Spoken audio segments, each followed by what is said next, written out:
Hello, thank you for joining RasPipKr tutorials. I'm Martin Parker, and in this video I'm going to help you find that piece of code that you did a few weeks ago or a few months back that you just can't remember how to put into your current code. Right, as you can see here, I've got some directories, some Python files and some pictures.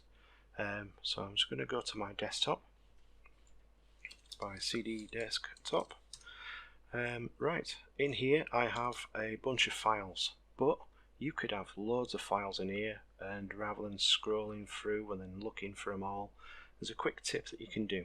So if you ls space and then star for all files with a Python extension .py, it will list all them files. So you could use that for pictures or any text files or anything.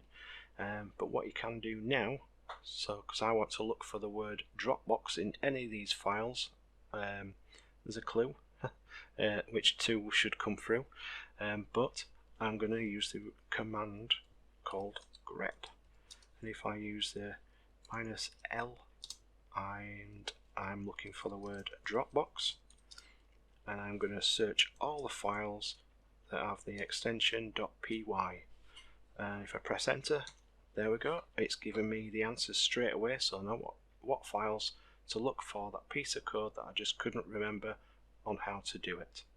There is other options. If you do the man for manual and then grep and press enter on that, I'll just make that full screen so you can see more information.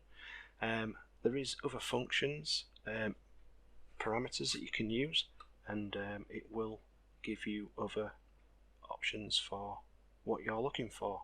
You can find how many times the word was in there, etc. Okay, have a look through it. Thank you for watching, and catch you in the next one.